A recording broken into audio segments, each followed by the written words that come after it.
এই সংসারের বাস্তবতা হলো এটাই যে যে মানুষটা কখনো কাউকে ঠকাতে চায় না, সেই মানুষটাকেই সব জায়গা থেকে ঠকে আসতে হয়। তাকে সবাই সবখান থেকে ঠকিয়ে দেয়। এখন প্রশ্ন হলো যে যে ঠকে আসে সে কি তাহলে বোকা? তার ভুলটা কি ছিল বলুন তো? সে তো শুধু সবাইকে বিশ্বাস করেছিল, আর সেই জন্যই তাকে এই কষ্ট পেতে হয়েছে। সবাই তাকে ঠকিয়ে দিয়ে গেছে। আপনিও যদি এই সংসারে মানুষকে বিশ্বাস করে তাদের কাছ থেকে আঘাত পেয়েছেন, দুঃখ পেয়েছেন, কষ্ট পেয়েছেন, আর নিজেকে বোকা বলে, দুর্বল বলে মনে করছেন, তাহলে এটা আপনার ভুল। আপনি বোকা নন, আপনি হলেন ভক্ত।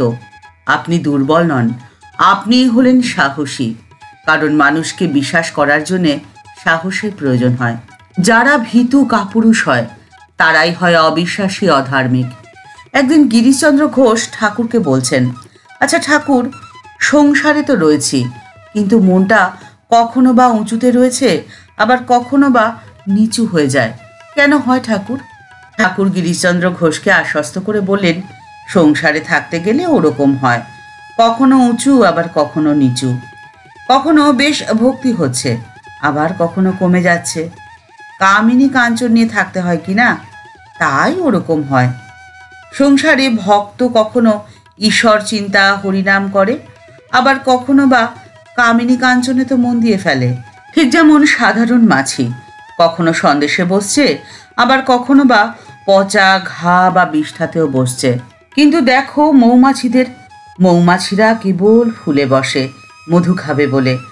অন্য কোনো জিনিস তার সামনে থাকলেও মৌমাছি কিন্তু তাতে বসে না, কারণ মৌমাছির ভালো লাগে না।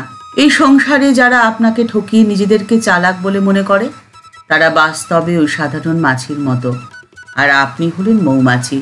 তাই নিজেকে কখনো দুর্বল বা বোকা বলেও যেমন মনে করবেন না, আবার কষ্টও পাবেন না। অন্যেরা যত ইচ্ছে আপনাকে ঠকাক, আসল খেলায় কিন্তু আপনিই জিতবেন, আর তারা গো হারা হেরে যাবে। বাস্তবে তারাই ঠকবে, আপনি ঠকবেন না। কারণ মানুষকে বিশ্বাস করার অর্থই হলো আপনার অন্তরের মধ্যে শুভ শক্তির বহিঃপ্রকাশ করছে। স্বামী বিবেকানন্দ বলছেন যে আধ্যাত্মিকতা কোনো ধর্মীয় অনুষ্ঠান নয়। আধ্যাত্মিকতা হলো মানুষের মধ্যে দেবত্বের অনন্ত শুভ শক্তির বহিঃপ্রকাশ। আর এই শিক্ষা পাওয়া যায় না কোনো স্কুলে, কোনো কলেজে, কোনো ইউনিভার্সিটিতে।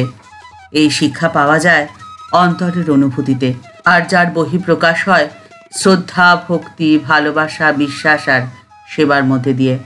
স্বামীজি বলছেন, আমি যখন সারা ভারত পায়ে হেঁটে ঘুরে বেরিয়েছি, তখন আমি দেখেছি এই ভারতবাসীদের পেটে অন্ন নেই, কিন্তু অন্তরে রয়েছে কি গভীর বিশ্বাস।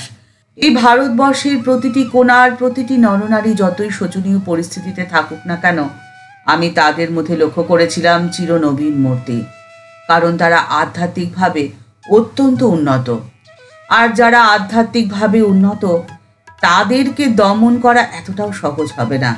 একবার মৌমাছিকে একজন প্রশ্ন করেছিল, আচ্ছা তুমি যে এত কষ্ট করে মধু সংগ্রহ করো, কিন্তু মানুষেরা যে তোমার মধুর চাক ভেঙে নিয়ে যায়, তোমার রাগ হয় না? মৌমাছি উত্তরে বলেছিল, না, আমার রাগ হয় না, কারণ মানুষেরা আমার সংগ্রহ করা মধুর চাকটা ভেঙে নিয়ে যেতে পারে, কিন্তু মধু সংগ্রহ করার কৌশল তারা নিতে পারেনি। ঠিক সেরকমই এই সংসারের মানুষ আপনাকে একবার, দুবার বা বারবার ঠকাতে পারে, কিন্তু আপনার অন্তরের বিশ্বাসকে হরণ করে নিতে পারে না, আপনার আত্মবিশ্বাসকে দমন করতে পারে না। আর আত্মবিশ্বাস সেই মানুষেরই প্রবল হয় যার ঈশ্বরের ওপর সম্পূর্ণ বিশ্বাস থাকে, ভরসা থাকে, আস্থা থাকে। আর এই বিশ্বাস সকলের হয় না। তাই তো ডাক্তার যখন ঠাকুরকে প্রশ্ন করেছিলেন, আচ্ছা ঠাকুর, ঈশ্বর কি সৃষ্টির মধ্যে নেই? ঠাকুর উত্তরে বলেছিলেন, ঈশ্বর যে সর্বত্র ছড়িয়ে আছেন গো, সেই জন্যেই তাকে ধরা এতটা সহজ নয়। যেমন কলা গাছের খোলা ছাড়িয়ে ছাড়িয়ে গেলে মাঝখান পাওয়া যায়। খোলা একটি আলাদা জিনিস, মাঝ একটি আলাদা জিনিস। মাঝ কিছু খোলা নয়, আবার খোলাও মাঝ নয়। শেষে মানুষ দেখে যে খোলেরই মাঝ, আবার মাঝেরই খোল। তিনি যে চতুর্বিংশতি তত্ত্ব হয়ে রয়েছেন, তিনিই মানুষ হয়েছেন। আর ঠিক সেই জন্য এই সংসারে যারা আপনাকে ঠকাচ্ছে, তারা বাস্তবে ঈশ্বরকে ঠকাচ্ছে, আর যার পরিণতি তো তাদের ভুগতেই হবে। আপনি থাকুন নিশ্চিন্তে, নির্ভয়। ঠাকুর মা ও স্বামীজির চরণে প্রণাম জানিয়ে আজকের পর্বে এই পর্যন্তই। দেখা হচ্ছে পরের পর্বে। আজকের পর্বের উপস্থাপনা আপনার যদি ভালো লেগে থাকে তাহলে লাইক বাটনটি প্রেস করে দিতে ভুলবেন না। আর এই চ্যানেলটিকে সাবস্ক্রাইব করে বেল বাটনটি ক্লিক করে দিয়ে অল বাটনটিতে ক্লিক করে দেবেন। তাহলে এই চ্যানেলে ভিডিও পোস্ট হলেই আপনার কাছে নোটিফিকেশনটি চলে যাবে। আর আপনার মতামতটি কমেন্টস বক্সের মধ্যে লিখে জানালে আমাদের ভালো লাগবে। আপনি আর কী ধরনের ভিডিও এই চ্যানেলে দেখতে পছন্দ করবেন যদি মতামতটি কমেন্টস বক্সের মধ্যে জানান, তাহলে আমাদের পরবর্তী ভিডিও বানাতে অনেকটা সুবিধা হয়। সবাই ভালো থাকবেন, সুস্থ থাকবেন। দেখা হচ্ছে পরের পর্বে। নমস্কার।